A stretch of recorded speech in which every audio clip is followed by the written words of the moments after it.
అంటే ఇప్పుడు GDP growth అనేది అసలు దాదాపు నేను జనరల్ బిట్ లో చూస్తే 30 years నుంచి ఎప్పుడైతే పివి నరసింహారావు పెట్టినప్పటి నుండే మనకి ఇండియా గ్రోత్ అవుతా ఉందని అంటున్నారు. నిజమేనా? అంటే ఒకసారి సార్ రన్అవే ఎఫెక్ట్ అని ఒకటి ఉంటుందండి. రన్అవే ఎఫెక్ట్ అంటే మీరు ఒకసారి కీ ఇచ్చి వదిలేస్తే మీరు దానికి కాళ్ళకి అడ్డం పడినంత వరకు దాని స్పీడ్లో అది అందుకుంటూనే ఉంటుంది. ఓకే, సో ఎలాగంటే అంటే అడ్డం పడిన ఎగ్జాంపుల్ ఒకటి చెప్తాను. పాకిస్తాన్ ఎగ్జాంపుల్ అనమాట. Okay, 50s early 60s Pakistan economy బాగుండేది. ఓకే, వాళ్ళకి టూరిజం బాగుండేది, ప్లస్ దాన్ని ఏమంటారు, వాళ్ళ ఎకానమీ కూడా బేసికల్గా బాగుండేది. వాళ్ళని మ్యానుఫ్యాక్చరింగ్ హబ్గా చేసుకున్నారు. చాలా కంపెనీస్ మ్యానుఫ్యాక్చరింగ్కి విల్లింగ్గా ఉండేవి అక్కడికి వెళ్ళటానికి. ఇండియా అప్పట్లో కొంచెం క్లోజ్డ్ ఎకానమీ అనమాట. రైట్, స్వదేశీ అన్న దాంట్లో ప్రపంచానికి ఓపెన్ కాకుండా కొంచెం క్లోజ్డ్ ఎకానమీ. అయితే దాని దాన్ని వదిలేసి ఉంటే పాకిస్తాన్ ఎకానమీ స్పీడ్ అందుకునేది.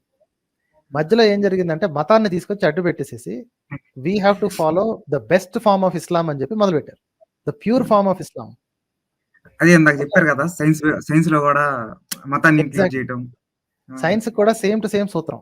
మీరు దానికి ఫస్ట్ లో ఒకసారి మంచిగా ఇదేంటి మన సైంటిఫిక్ ఇన్స్టిట్యూషన్స్ పెట్టి కాస్త చదువుకున్న వాళ్ళని మంచి వాళ్ళని పెట్టి వాళ్ళకి నీట్ గా గైడ్ లైన్స్ ఇచ్చి ఎవరే మన దగ్గర ఖతర్నాక్ సైంటిస్ట్లని రీసెర్చ్ అసిస్టెంట్లని తయారు చేయాలి అని కనుక ఇన్స్ట్రక్షన్ ఇచ్చి వదిలేస్తే ఆటోమేటిక్ గా దానిలోంచే అద్భుతాలు బయటకు వస్తాయి. మధ్యలో ఎవడు కాళ్ళు పెట్టి కెలకుండా ఉంటే. ఓకే, అది ఎవరు మొదట చేశారు అనే దాన్ని కూడా ఇప్పుడు కనిపెట్టాల్సిన పని లేదు. ఎవరు విడిగా ఇంకోటి చేసేవాడు. రైట్, కానీ క్రెడిట్ దొబ్బటానికి మాత్రం కొంతమంది దుర్మార్గులు రెడీగా ఉంటారు. రైట్, అక్కడ వస్తుంది అనమాట కోపం. క్రెడిట్ దొబ్బడానికి ముందు వాళ్ళు చేసింది ఏంటి, వాళ్ళ హయాంలో జరిగింది ఓకే, కానీ వాళ్ళు పీకింది ఏంటి, వాళ్ళు కొత్తగా ఏమైనా రీసెర్చ్ ఇన్స్టిట్యూట్లు పెట్టారా, కొత్తగా రీసెర్చ్ సెంటర్లు పెట్టారా, కొత్తగా ఏంటి దాని ఏమంటారు రీసెర్చ్ బేస్డ్ కాలేజెస్ కానీ కొత్త పిఎస్యూస్ కానీ పెట్టారా? ఇవి పెట్టిన తర్వాత అరే మేము పెట్టిన తర్వాత బయలుదేరిని చూడు అని చెప్పొచ్చు. వాళ్ళ మొత్తం 10 ఏళ్లలో చేసుకున్నది ఏంటంటే రామ మందిరం కట్టామండి. ఇంత బతికి రాముడి నెత్తి మీద లైట్ వేసి సైంటిఫిక్ అడ్వాన్స్మెంట్ అంటున్నారండి. రాముడి నెత్తి మీద ఏంటి లైట్ వేసి సైంటిఫిక్ అడ్వాన్స్మెంట్ అంటున్నారు.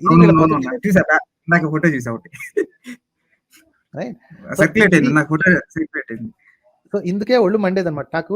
ఇదేంటి వీళ్ళ హయాంలో కొన్ని గెలుపులు వచ్చినందుకు వీళ్ళ క్రెడిట్ ఇవ్వాల్సిన పని లేదండి. మరి వీళ్ళ హయాంలో ఓటమిల్ని కూడా వీళ్ళకి డెబిట్లు ఇవ్వాలి కదా.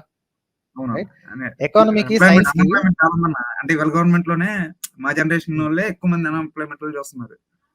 ఉద్యోగం నుంచి బయటకు. సైన్స్ కి ఎకానమీకి ఉన్న ప్లస్ పాయింట్ ఏంటంటే మంచిగా ఫస్ట్ ఒక సాలిడ్ ఫౌండేషన్ వేసి మంచిగా ఏంటి నాటు కట్టి బ్రహ్మాండంగా నీరు పోసి వదిలేస్తే ఆటోమేటిక్ గా ఆ చెట్టు అదే పెరుగుద్ది, అదే వస్తుందండి. ఎవడు కాళ్ళడ్డం పెట్టి నరకకుండా ఉంటే. వీళ్ళు క్రెడిట్లు తీసుకోవాల్సిన అవసరమే లేదు. మా వాళ్ళు చేశారని క్రెడిట్లు తీసుకోవాల్సిన అవసరం లేదు. వీడు కాకపోతే ఇంకొకటి చేసేవాడు. ఫస్ట్ ఎవరైతే చేసి పెట్టారో క్రెడిట్ ఇస్తే వాళ్ళకి ఇవ్వాలి, లేదు వాళ్ళకి కూడా ఇవ్వాల్సిన అవసరం లేదంటే ఎవరికి ఇవ్వాల్సిన అవసరం లేదు. పివి నరసింహారావు కాకపోతే ఇంకొక పర్సన్ పెట్టేవాడు అండి, ఇంకో ప్రైమ్ మినిస్టర్ పెట్టేవాడు. Once it started you can't stop it. దాన్ని చెడగొట్టకుండా ఉంటే ఎకానమీ స్పీడ్ సైన్స్ స్పీడ్ ఆగదు.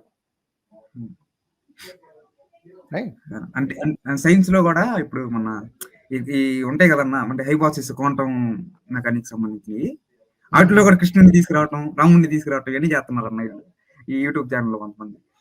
వాళ్ళకి వేరే పనే ఉందండి. వాళ్ళు తయారు చేసింది ఏమీ లేదు. ఓకే, వాళ్ళు చెప్పుకునే మన పాత సైంటిస్టులు కానీ లేదా పాత రీసెర్చర్స్ ఎవరైతే ఉన్నారో అది సుమారుగా 600-700 years బ్యాక్. అప్పటి నుంచి ఇప్పటి వరకు వీళ్ళు అడుక్కు తింటాం తప్ప ఇంకేం చేయట్లేదు.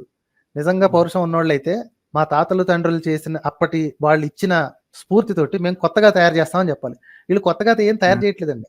ఆల్రెడీ తయారు చేసినవి మా దగ్గర ఉన్నాయి లాక్కోవడానికి చూస్తున్నారు, క్రెడిట్ దొబ్బడానికి చూస్తున్నారు. రైట్, ఇది సిగ్గుమాలింతనం అనమాట. గ్రంథాల్లో ఏమున్నాయో ఇంకా బయటపడతా ఉంటే ఏడుస్తూ ఉంటారు. గ్రంథాల్లో ఉన్న సంగతి వదిలేసేసి ఇప్పటికి నుంచి ఏం చేయాలి. ఓకే, నాకు తెలిసినంత మటుకి అట్లా మామూలుగా అన్ని ఎట్ట జంతు బలి చేయాలి అయ్యే ఉంటాయని నేను అనుకున్నాను. 3 సార్లు చూశాను. అయ్యే ఉంటాయండి. పాతకాలంలో వాళ్ళకి ఏం చేత అయిందో అదే చేస్తుంది. ఇప్పుడు పాతకాలపు పుస్తకాలు ఏవి అవసరం లేదు, అన్ని చెత్తలో పరేయటమే. ఇప్పుడు మనం చేసుకోదలుచుకునే మాత్రమే చేసుకోవాలి అంతే. అది వాడు ఇంకోటి ఏమన్నాడంటే 1000 years బ్యాక్ ఇండియా అనేది మనకి సివిలైజేషన్, మరి రోమన్ సివిలైజేషన్ ఉన్నాయి కదన్న. అంటే క్రిస్టియానిటీ రాకముందు, ఇస్లాం రాకముందు అప్పుడు అవి బాగానే ఉన్నాయిగా ఈ అవన్నీ ఏరియాలో. బాగానే ఉన్నాయండి. వీళ్ళకి ఒక సైడ్ ఆర్గ్యుమెంట్ మాత్రమే తెలుసు. రెండో సైడ్ ఆర్గ్యుమెంట్ తెలీదండి. అందుకనే మన దగ్గరికి వచ్చి మాట్లాడరు. ఇక్కడికి వచ్చి మాట్లాడరు. వాళ్ళ సొంత ఛానల్‌లో కూర్చొని డబ్బారేకుల సుబ్బారాయుడులాగా కబుర్లు చెప్పుకుంటా కూర్చుంటారు అంతే.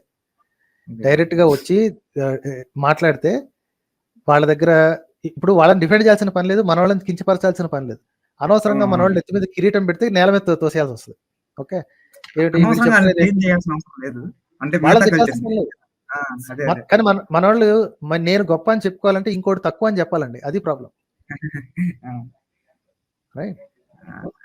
ఇంకోటన్నా నేను క్రిస్టియానిటీ ఫ్యామిలీ నుంచి వచ్చానన్న. అంటే ఫాదర్ మా తాత వీళ్ళందరూ. నేను ఒక్కనే అనమాట ఎథీస్ట్‌ని. కొంచెం ఈ ఫ్యామిలీ గ్యాదరింగ్ అప్పుడు ప్రేయర్ మీటింగ్ అప్పుడు నన్ను పిలిచేటప్పుడు నువ్వు అనలేకపోతున్నాను అర్థం. ఓకే. చెప్పాను అంటే వాళ్ళని ఎలా ఫేస్ చేయాలో అర్థం కావట్లేదు అన్న. ఊరకు కూర్చునే దానివల్ల మీకేం నష్టం లేకపోతే మీకు గంట బొక్క అనుకుంటే ఇలా గంట కూర్చొని పర్లేదు. ఎందుకంటే ఫ్యామిలీ టైమ్ ఈజ్ ఇంపార్టెంట్ కాబట్టి. ఎగ్గొట్ట దలుచుకుంటే ఎగ్గొట్టేసేయండి. అంటే ఎగ్గొడితే వాళ్ళు ఏం అనుకోను అంటే ఎగ్గొట్టేయచ్చు. లేదు వాళ్ళు ఎప్పుడో వచ్చారు, చాలా నాళ్ళ తర్వాత వచ్చారు, వాళ్ళతో టైం స్పెండ్ చేయాలి అనుకుంటే ఇలా గంట వేస్ట్ చేసుకున్నా పర్లేదు. మీకు వేస్ట్ అది, వాళ్ళేమో హ్యాపీ ఫీల్ అవుతారు కదా మాతో ఉన్నాడు పిల్లడు అని. సో మీకు గంట బొక్క అనుకోండి, సినిమాకి వెళ్ళారు, మీకు నచ్చని సినిమాకి వెళ్ళి కూర్చున్నారు అనుకోండి కాసేపు. అంతే అంతే. రైట్. వాళ్ళని వద్దు నేను రాను నాకు నమ్మకం లేదు అంటే అనవసరం డిస్కషన్ కదా. ఇప్పుడు మీరు మళ్ళా కూర్చుని యేసు దేవుడు నిరూపించు అంటాం, వాళ్ళేమో పెద్దోళ్ళు మిమ్మల్ని తిట్టుకుంటూ ఇటు చూడు ఎట్ట తయారయ్యడం ఎందుకు ఇవన్నీ అనవసరం డ్రామా అవసరం లేదు కదా. ప్రతిరోజు రమ్మన్నా లేదా ప్రతి సాటర్డేనా ప్రతి సండేనా వచ్చి కూర్చో 3-4 గంటలు అంటే అప్పుడు మీరు చెప్పొచ్చు బాబు నాకు ఈ నమ్మకాలు నన్ను డిస్టర్బ్ చేయొద్దు. ఎప్పుడో ఒకసారి మీకు నెలకో 2 నెలకో ఒకసారి కనిపించాం ఒకసారి కూర్చున్నాం అంటే no problem.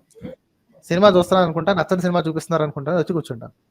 You be happy, finish it and I'm going. అంతే. థ్యాంక్స్ అన్న మరి. Right sir, thanks.